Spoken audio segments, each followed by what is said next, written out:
Edifice of Trust podcast is a thoughtful discussion of today's current events from the perspective of America's founding principles. Welcome. From heart-pumping music to head-thumping commentary. Our politicians are driving us crazy. I do not mean this figuratively, I mean it literally. They are driving people crazy and making America a hellish place in which to live. Let's take a step back. What is the purpose of government as conceived by the Enlightenment philosophers 3 or 4 centuries ago? The social contract was envisioned as a framework within which people could interact with each other safely and securely.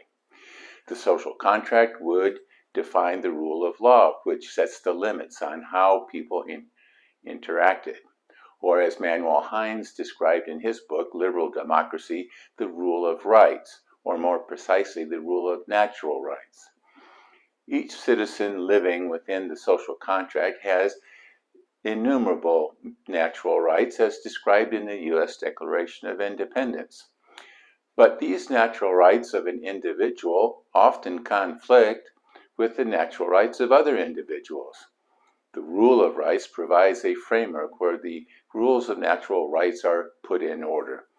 Once the definitions and limits of natural rights is commonly understood and accepted by the citizens within the social contract, people can have a high level of trust in their interactions with other citizens because everyone understands the same set of rules. It is the proper role of government to assure that citizens adhere to the rule of natural rights. Given the flawed nature of humanity, some individuals will try to break these widely accepted rules in order to gain some form of individual advantage at the expense of other citizens. Unenforced, wanton violation of the rule of rights breaks down the trust among citizens and makes it more difficult to interact with confidence. There is nothing wrong with acting in one's own self-interest within the boundaries set by the social contract, as famously noted by Adam Smith in his book, The Wealth of Nations. But acting in one's self-interest in violation of the social contract not only causes harm to other citizens, it breaks down the efficacy of the contract itself.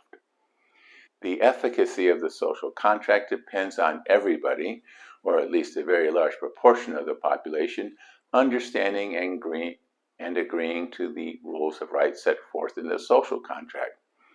Such rules may not be deemed fair by everyone, but the contract, everyone should agree that the rules are not too unfair.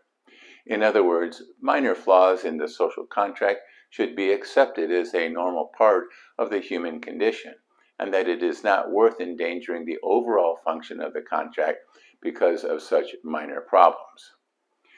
It is the job of government, executive branch, to maintain the smooth functioning of the social contract, and it is the job of politicians, the legislative branch, to make adjustments to the rule of rights as circumstances change over time.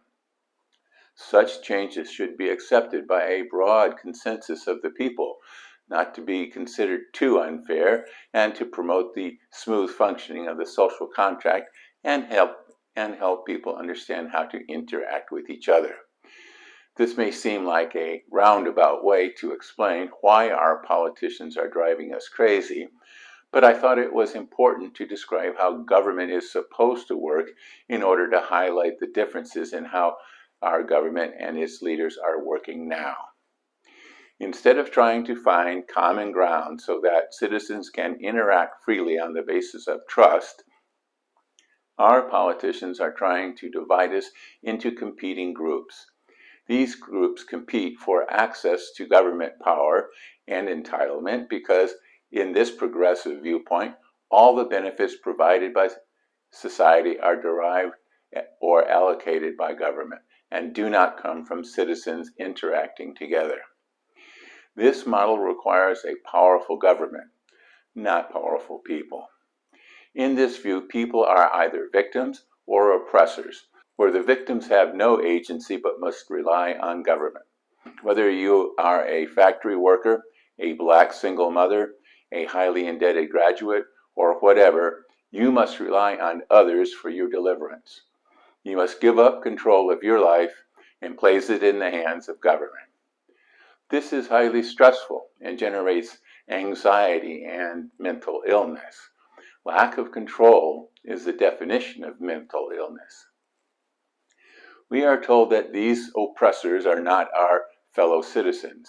They are not just indifferent to our needs, but are actively opposed to them. They are not fellow citizens, they are enemies. We must be at constant war with our fellow citizens. It is a zero-sum game, and the only game is government. This type of belief system is not viable for a free society, and we must change if we want America to continue. Ponder that while you listen to a brief message. Don't forget that my Edifice of Trust books, Principled Policy, Edifice of Trust 2nd edition, In Defense of Principle, and The People's God are available on Amazon, Barnes & Noble, and iBooks. Thank you.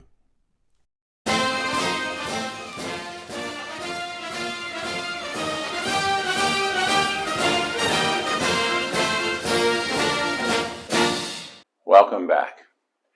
Daniel Henninger commented in a recent Wall Street Journal column, The Next Pandemic, Mental Illness, that suicide is the second leading cause of death for people between 15 and 34, and the rate continues to rise. Drug overdoses exploded to 108,000 cases last year, up 15%.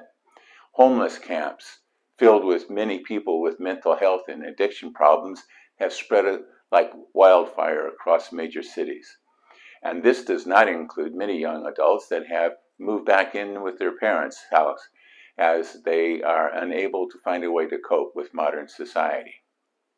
And NYU professor Jonathan Haidt chronicled in his recent book, The Coddling of the American Mind, how today's youth are vulnerable to mental illness, self-harm, and suicide, conditions that have caused our youth to seek safe places and to favor cancel culture to protect themselves from disturbing words or thoughts. Professor Haidt attributes much of this problem to helicopter parents and social media, but it is also clear that these vulnerable children will easily fall into the victimhood trap as they approach adulthood. They are primed.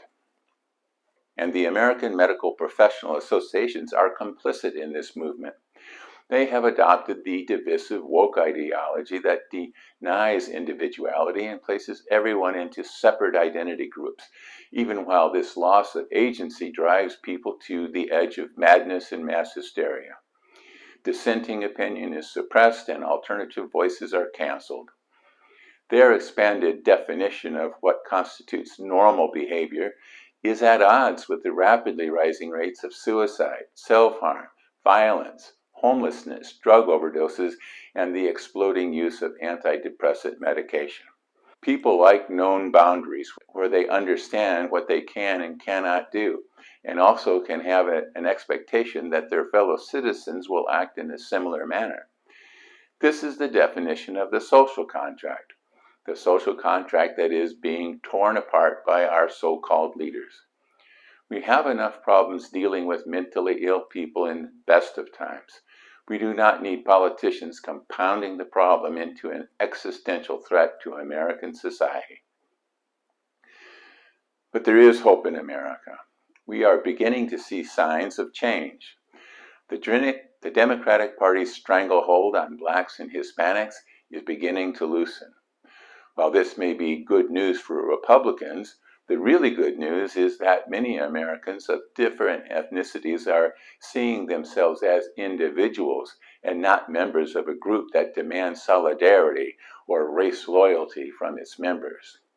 Many blacks and Hispanics are beginning to realize that they have a much better chance of achieving their goals and aspirations by adopting American middle-class values than in handing political power over to woke elitists. And it is not just blacks and Hispanics. While Trump loyalists obligingly vote for endorsed candidates, those candidates are winning primaries by pluralities, not majorities. Trump's base may be intact, but it is not expanding. Glenn Youngkin won the Virginia governorship by distancing himself from Trump, and Brian Kemp in Georgia is outright defiant of Trump and is trouncing Trump's endorsed candidate, David Perdue, in the polls. The 2022 off-year elections may be an inflection point. The American people have always been pretty level-headed. They are beginning to realize that divisive populist politics is a national sickness that is literally making people mentally ill. But an inflection point, while important, is not decisive. It has taken us several generations to get into this national funk, and it will take a long time to get out of it. But at least there are signs that we are beginning to head in the right direction. Thank you for listening.